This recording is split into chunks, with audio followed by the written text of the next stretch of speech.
We're going to have to wait a little bit longer to find out Steve McBee's fate. Just days before his sentencing hearing for his role in an insurance fraud scheme, we've learned that there's been another delay in the case. Once again, his sentencing hearing has been postponed. The dark cloud over the McBee Dynasty, real American cowboys, remains for just a little bit longer. Steven McBee Sr. was originally supposed to receive sentencing in March 2025. Steve faces 30 years in prison, and this is the fourth time that the sentencing hearing has been delayed. Last year, he pleaded guilty to a multi-million-dollar fraud scheme, where he submitted false insurance claims about his crop yields. The ongoing FBI investigation loomed over the family throughout Season 2 of the Bravo series. Steve's original sentencing date was in March, before being delayed to June. Then they rescheduled it for Tuesday, September 9. We had it on all of our calendars, but the feds have now pushed the hearing back to October 16. In the meantime, the court is moving forward in seeking restitution.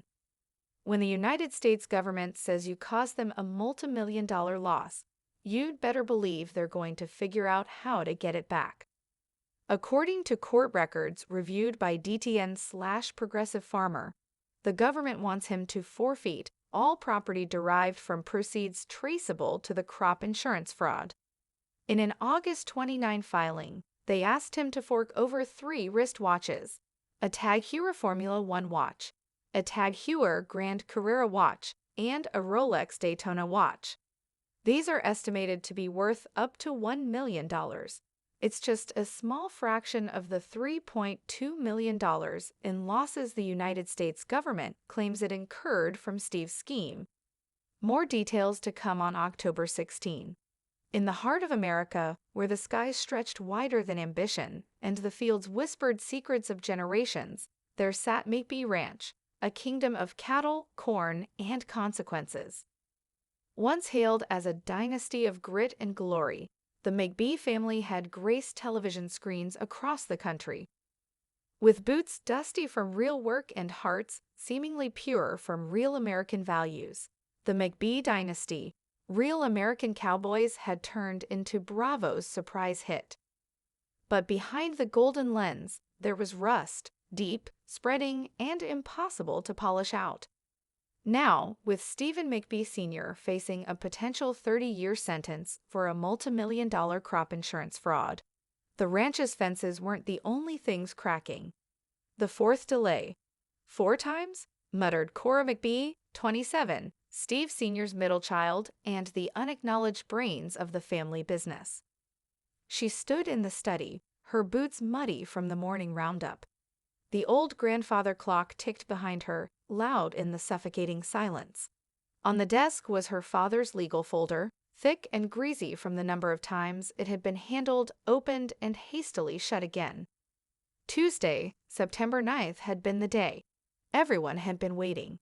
The camera crew had even been scheduled to film his final ride into the sunset.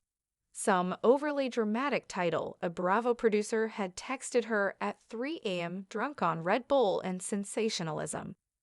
Now it was October 16th. Another month, another delay, and another month of whispers at the feed store, the local diner, and especially under the sharp tongue of Aunt Patsy, who claimed this was karma finally lacing up her boots. Crops of lies. It had started simple. A little over-reporting here, a little underplanting there. Weather, after all, was unpredictable, so was yield, so were people. Steve Sr. had always been a man who saw opportunity where others saw risk. That's what made him a titan in Missouri agriculture. That's what made people trust him. And that's what made the feds circle like buzzards once they caught wind of falsified crop insurance claims totaling over $3.2 million. But unlike the tornado that flattened a western barn in 19, this was no act of God. This was an act of greed. I never touched a single piece of that paperwork, Steve Sr. had said in his confession video, which had mysteriously leaked just before Season 2's finale. But the documents, signed, sealed, and so obviously fraudulent, told another story. In truth, Cora had always suspected. She remembered that one harvest season when they were suddenly able to afford a fleet of new ATVs, her mom's upgraded kitchen, and the sudden interest in luxury watches, tag hewers, and a Rolex Daytona that gleamed like oil in sunlight. When she questioned it, her father had said, "The land provides when you respect it." Turns out, he respected loopholes more. Restitution Ranch. Now, with the government seeking restitution, the McBees were being stripped piece by luxurious piece. Court filings demanded the forfeiture of the watches, a prized collection that Steve Sr. had once proudly displayed in a glass case in the master bedroom. But those were just trinkets, symbols of rot rather than wealth. What worried Cora more was the talk of seizing all property derived from proceeds traceable to the fraud. That meant land. That meant livestock. That meant legacy. And the family was split. Her younger brother Tanner, 23, refused to believe it. "They're just trying to make an example of Dad," he insisted one night, angrily yanking off his bolo tie as if it was choking him. "Every farmer flirts with the line. Dad just danced too close. Doesn't make him a criminal." But her older brother Jesse, who had left the ranch after season 1 to live off-grid in Montana, saw it differently. He returned just once, driving 18 hours straight with no luggage and an unshaven face that looked carved from guilt. "I told him years ago," Jesse said, as they walked the northern fence line. "This place was going to burn, and he was holding the match." Chapter 4: The Bravo Trap. Meanwhile, the producers at Bravo were eating it up like pigs at a slop trough. Season 3 had quietly begun filming under the working title, The Fall of the Cowboy King. They didn't care about justice, only drama. Cora had caught one of the camera crew snooping through her father's office. Another had secretly filmed her crying in the stables after the latest delay.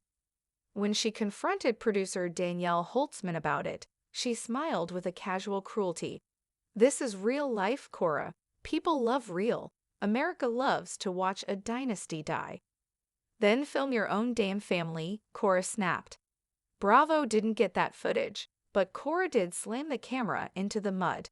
The clip went viral anyway. October 16th looms. As October neared, the land began to shift. Not just the literal earth preparing for fall, but the people. The ranch hands whispered more.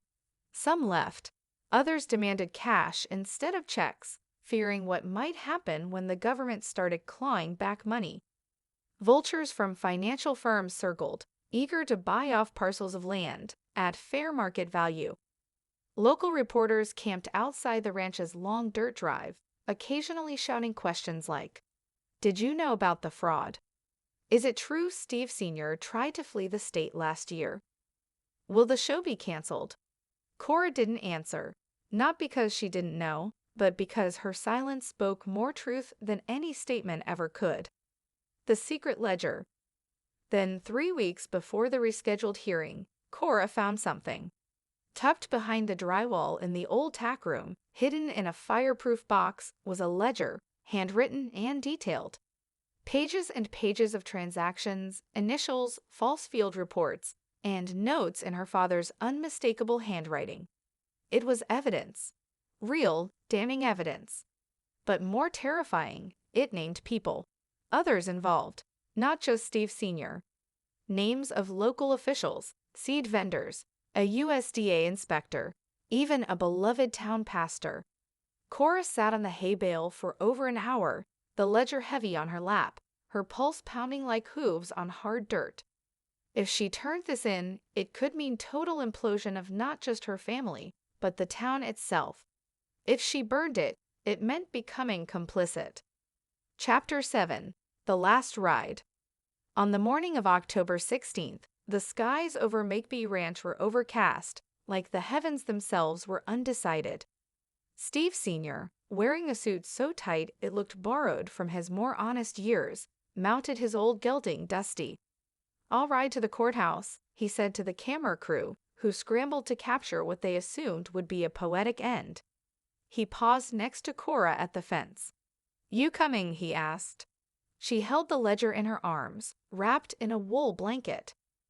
"I'll be right behind you," she said. As he rode off down the long drive, the Bravo drones flying overhead like hungry locusts, Cora turned away. Not toward the courthouse, but toward her truck. In the truck bed sat a box addressed to an FBI field office. She placed the ledger inside. Epilogue: When the dust settles. Steve McBee Sr. never returned from that courthouse ride.